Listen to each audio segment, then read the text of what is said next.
ಗುರುಜಿ, ಈಗ ಪಂಚಾಂಗ ಶ್ರವಣ ಮಾಡೋದಾ? ಖಂಡಿತಮ್ಮ. ಭಗವತಿ ಶ್ರೀರಾಜರಾಜೇಶ್ವರಿ ಏಕದಂತಾಯ ವಿದ್ಮಹೇ ವಕ್ರತುಂಡಾಯ ಧೀಮಹಿ ತನ್ನೋದಂತೆ ಪ್ರಚೋದಯಾತ್. ಆಕೆ ಕೇಳಿದಂತಹ ಮಾತು ನನ್ನ ಮುಂದಿನ ಮಾತೇನು ಹೊರಡ್ದಂಗೆ ಆಗ್ಬಿಡ್ತು. ಮಕ್ಕಳಾಗಿಲ್ಲ ಅಂದಾಗ ಆ ಮಕ್ಕಳಾಗದಿರತಕ್ಕಂಥ ಅವರ ಕೂಗಿದೆಯಲ್ಲ, ಆ ಧ್ವನಿ ಅದು ಸಾಮಾನ್ಯವಾದ್ದಲ್ಲ. ಅಷ್ಟು ನೋವು ಅನುಭವಿಸ್ತಾರೆ, ಆ ಸಂಕಟನ ಅನುಭವಿಸ್ತಾರೆ. ಅಷ್ಟು ನೋವು ಸಂಕಟ ಅನುಭವಿಸುವಂತಹ ತಾಯಂದರಿಗೆ ಮಕ್ಕಳಾಗಿಲ್ಲ ಅಂದಾಗ, ಮಕ್ಕಳಾಗಿರ್ತಕ್ಕಂಥ ಮನೇಲಿರ್ತಕ್ಕಂಥ ಹಿರಿಯರು ನೀವು ಸಹಿತ ಈ ಕಷ್ಟಗಳನ್ನು ಅನುಭವಿಸಿದಿರ ಅಂತ ಆ ಒಂದು ಪರಿಜ್ಞಾನ ನಿಮಗೆ ಯಾಕಿರೋದಿಲ್ಲ? ಮಕ್ಕಳಾಗದಿರ ಇದ್ದರೆ ಬರೀ ಹೆಣ್ಮಕ್ಳದ್ದು ಒಂದೇ ಸಮಸ್ಯೆನ? ಹೆಣ್ಮಕ್ಳು ಮಾತ್ರನೇ ಕಾರಣನ? ಸಂತಾನ ಆಗಬೇಕಾದ್ರೆ ಗಂಡ ಹೆಂಡತಿಯರು ಇಬ್ಬರ ಮಧ್ಯದಲ್ಲಿರ್ತಕ್ಕಂಥ ಆ ಅನುಬಂಧ, ಅಲ್ಲಿರ್ತಕ್ಕಂಥ ಪ್ರೀತಿ ವಿಶ್ವಾಸ, ಇಬ್ಬರ ದಾಂಪತ್ಯದಲ್ಲಿರ್ತಕ್ಕಂಥ ಸುಖ ಸಂತೋಷ ಪ್ರತಿಯೊಂದು ಸಹಿತ ಕಾರಣ ಆಗುತ್ತೆ. ಇವತ್ತಿಗೂ ಸಹಿತ ನಮ್ಮ ಭಾರತೀಯ ಸಂಸ್ಕೃತಿನಲ್ಲಿ ಅದರಲ್ಲೂ ಹೆಣ್ಣು ಮಕ್ಕಳನ್ನು ಬಹಳ ದೂಷಣೆ ಮಾಡುವಂತಹ ಪದ್ಧತಿಯನ್ನು ಮನೆಯಲ್ಲಿ ತಂದುಕೊಂಡ್ಬಿಟ್ಟಿರ್ತೀರಿ. ನಿಮ್ಮ ಮಗನಲ್ಲಿರ್ತಕ್ಕಂಥ ನ್ಯೂನ್ಯತೆ, ಮಗನಲ್ಲಿರ್ತಕ್ಕಂಥ ದೋಷಗಳಿಗೆ ನಿಮ್ಮ ಮನೆಗೆ ಬಂದಂತಹ ಸೊಸೆ ಬಗ್ಗೆ ನೀವು ಮಾತಾಡುವಂಥದ್ದು ತಪ್ಪಲ್ವಾ? ಫಸ್ಟು ನಿಮ್ಮ ಮಗ, ಅದಾದ ಮೇಲೆ ಸೊಸೆ. ಬರೀ ಸೊಸೆಯನ್ನು ಮಾತ್ರ, ಮನೆಗೆ ಬಂದಂತಹ ಸೊಸೆಯನ್ನು ಮಾತ್ರ ದೂಷಣೆ ಮಾಡ್ತಕ್ಕಂಥದ್ದು, ನೀನು ಬಂಜೆ ಅಂತ ಹೇಳ್ತಕ್ಕಂಥದ್ದು, ನಿನ್ನ ಗರ್ಭದಲ್ಲಿ ಒಂದು ಸಂತಾನ ಆಗಲಿಲ್ಲ, ನೀನು ಪಕ್ಕದಲ್ಲಿದ್ದು ಸುಖ ಇಲ್ಲ, ನೀನು ಅದಕ್ಕಾಗಿ ನಾವು ಇನ್ನೊಂದು ಮದುವೆ ಮಾಡ್ತೀನಿ ಅಂತ ಎಷ್ಟೋ ಜನ ಮನೆಗಳಲ್ಲಿ ಹೊರಡ್ತಾರಲ್ಲ. ನಿನ್ನ ಮಗನಲ್ಲೇ ಆ ತಾಕತ್ತಿಲ್ಲ ಅಂದಮೇಲೆ ಇನ್ನು ನೀವು ಇನ್ನೊಂದು ಮದುವೆ ಮಾಡಿ ಪ್ರಯೋಜನ ಏನು? ಅಥವಾ ಅಂತಹ ಹೆಣ್ಣು ಮಕ್ಕಳನ್ನು ಆ ಥರ ದೂಷಣೆ ಮಾಡೋದ್ರಿಂದ ನಿಮ್ಮ ಗರ್ಭದಲ್ಲೂ ಸಹಿತ ಒಂದು ಹೆಣ್ಣುಮಗು ಇದ್ದು ಆ ಹೆಣ್ಣುಮಗುಗೂ ಇದೇ ಥರ ಸಮಸ್ಯೆ ಆದರೆ ಆ ಹೆಣ್ಣುಮಗುನ ಮತ್ತೊಬ್ಬರ ಮನೆಗೆ ಕೊಟ್ಟಾಗ ಅವ್ರ ಮನೇಲಿ ಆಡುವಂತಹ ಮಾತು ನಿನ್ನ ಮಗಳು ನೋವು ಪಡ್ತಾಳೆ ಅಂತ ಆ ಒಂದು ಮನಸ್ಥಿತಿ ನಿಮಗೆ ಬರೋದಿಲ್ವಾ? ಇದನ್ನೆಲ್ಲ ಅರ್ಥ ಮಾಡ್ಕೋಬೇಕಾಗಿದೆ. ಇನ್ನೊಬ್ಬರನ್ನ ದೂಷಣೆ ಮಾಡೋದಕ್ಕಿನ್ನ ಇನ್ನೊಬ್ಬರಿಗೆ ಈ ಥರ ಬೆರಳು ಮಾಡಿ ತೋರಿಸಿದ್ರೆ ನಿಮ್ಮನ್ನು ಈ 4 ಬೆರಳು ನಿಮ್ಮನ್ನು ತೋರಿಸ್ತಾ ಇರುತ್ತೆ. ನಿನ್ನೊಳಗಿರ್ತಕ್ಕಂಥ ತಪ್ಪನ್ನು ನೋಡು ಅಂತ. ನಾವು ಇನ್ನೊಬ್ಬರನ್ನ ಒಂದು ಬೆರಳಲ್ಲಿ ತೋರಿಸಿದ್ರೆ 4 ಬೆರಳು 3 ಬೆರಳು ನಮ್ಮನ್ನೇ ತೋರಿಸುತ್ತೆ. ನಿನ್ನೊಳಗಿರ್ತಕ್ಕಂಥ ತಪ್ಪನ್ನು ಸರಿಪಡಿಸ್ಕೋ ಅಂತ.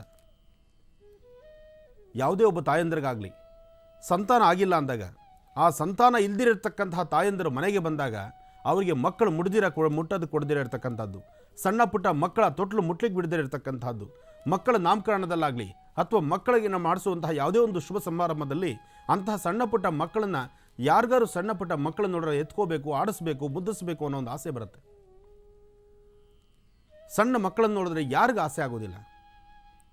ಎಂಥ ಕಟಕನ್ನ ಮನಸ್ಸನ್ನು ಸಹಿತ ಕರಗಿಸುವಂಥ ಚೈತನ್ಯ ಆ ಪುಟ್ಟ ಪುಟಾಣಿ ಮಕ್ಕಳಲ್ಲಿರುತ್ತೆ. ಅದಕ್ಕೆ ಮಕ್ಕಳನ್ನು ಏನು ಅರಿಯದ ಕಂದಮ್ಮನ್ನು ದೇವರು ಅಂತ ಪೂಜಿಸ್ತೀವಿ. ನಾವು ದೇವ್ರಿಗೆ ಹೋಲಿಸ್ತೀವಿ, ರಾಮ ಕೃಷ್ಣ ಅಂತ ಹೇಳ್ತೀವಿ, ಮುದ್ದಾಡ್ತೀವಿ. ಸಣ್ಣ ಮಕ್ಕಳು ಚೆನ್ನಾಗಿದ್ಬಿಟ್ರೆ ಅದಕ್ಕೆ ಜಾತಿ ಮತ ಭೇದವಿಲ್ಲ. ಯಾವ ಜನಾಂಗದ ಮಕ್ಕಳಾದರೂ ಸಹಿತ ಮಕ್ಕಳು ಮುದ್ದಾಗಿದ್ದರೆ ಆ ಮಕ್ಕಳನ್ನ ಎತ್ಕೋಬೇಕು, ಆಟ ಆಡಿಸ್ಬೇಕು, ಮಾತಾಡಿಸ್ಬೇಕು ಅಂತ ಆಸೆ ಆಗುತ್ತೆ. ಮಕ್ಕಳನ್ನು ಶುಭ್ರವಾಗಿಟ್ಟು ನೋಡಲಿಕ್ಕೆ ಲಕ್ಷಣವಾಗಿದ್ದರೆ ಅಲ್ಲಿ ಜಾತಿಯ ಮಾತೇ ಇಲ್ಲ. ಹೀಗಿರಬೇಕಾದ್ರೆ ತಾಯಂದ್ರನ್ನ ಯಾರು ಹೆಣ್ಣುಮಕ್ಕಳಿಗೆ ಸಂತಾನ ಆಗಿಲ್ಲ ಅಂದಾಗ ಅಂಥ ಹೆಣ್ಣುಮಕ್ಕಳನ್ನು ಈ ಮಕ್ಕಳನ್ನು ಮುಟ್ಲಿಕ್ಕೆ ಬಿಡದಿರ ಇರ್ತಕ್ಕಂಥದ್ದು ಮಹಾಪರಾಧ ಅಲ್ವಾ? ಅಥವಾ ಅವರ ಪ್ರಾರಬ್ಧ ಕರ್ಮನ, ಆ ಕರ್ಮನ ನೀವು ಈ ತರಹ ಅವ್ರ ಮುಂದೆ ತೆಗೆದು ತೋರಿಸುವಂಥದ್ದು ಸಮಂಜಸ ಎಷ್ಟು ಮಾತ್ರ ಸರಿ ಇದು? ಹಾಗಂತ ಇಲ್ಲಿ ಬರೀ ಪುರುಷರದೇ ಸಮಸ್ಯೆ ಆಗೋದಿಲ್ಲ. ಗ್ರೀನ್ ರೈಸ್ ಮಾಡುವ ವಿಧಾನ: ಮಿಕ್ಸಿ ಜಾರ್ಗೆ ಕೊತ್ತಂಬರಿ ಸೊಪ್ಪು, ಹಸಿ ಮೆಣಸಿನಕಾಯಿ, ಬೆಳ್ಳುಳ್ಳಿ, ಶುಂಠಿ, ಪಲಾವ್ ಎಲೆ, ಕಾಳುಮೆಣಸು, ಜೀರಿಗೆ, ಲವಂಗ, ಚಕ್ಕೆ, ಅನಾನಸು, ನೀರು ಹಾಕಿ ರುಬ್ಬಿಕೊಳ್ಳಿ. ಒಂದು ಪ್ಯಾನ್ಗೆ ಎಣ್ಣೆ ಹಾಕಿ ಅದು ಕಾದ ಮೇಲೆ ಜೀರಿಗೆ, ಈರುಳ್ಳಿ, ಕರಿಬೇವು ಹಾಕಿ ಹುರಿದು ರುಬ್ಬಿದ ಮಸಾಲ, ಉಪ್ಪು, ಅನ್ನ ಹಾಕಿ ಮಿಕ್ಸ್ ಮಾಡಿ. ಒಂದು ಚಿಕ್ಕ ಪ್ಯಾನ್ಗೆ ತುಪ್ಪ, ದ್ರಾಕ್ಷಿ, ಗೋಡಂಬಿ ಹಾಕಿ ಹುರಿದು ಕಲಸಿದರೆ ಗ್ರೀನ್ ರೈಸ್ ಸವಿಯಲು ಸಿದ್ಧ. ಅವಳು ಕೇಳೋ ಹಾಗಿದ್ದಿದ್ರೆ ಎಲ್ಲ ಯಾವತ್ತೋ ಸರಿ ಹೋಗ್ತಾ ಇತ್ತು.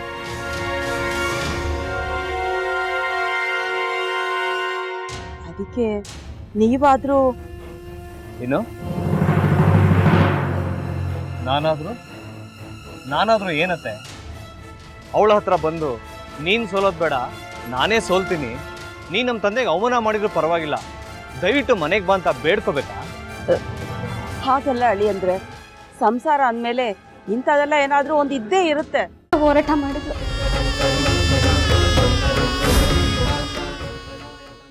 ಮಧುವಂತೆ ಯಾಕಂದ್ರೆ ನ್ಯಾಯ ಸಿಗುವವರೆಗೂ ನನ್ನ ಮದ್ವೆನೇ ಮಾಡ್ಕೊಳ್ಳಲ್ಲ ಅಂತ ಪಣ ತೊಟ್ಟು ಕೂತಿದ್ಲು.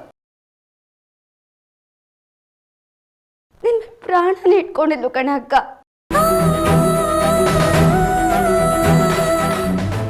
ಅವಳು ಮೈ ಮೇಲೆ ನೀನು ಸೇರ್ಕೊಂಡು ಅವಳ ಸಂಸಾರನ ಹಾಳು ಮಾಡ್ತಿದ್ಯಲ್ಲೇ.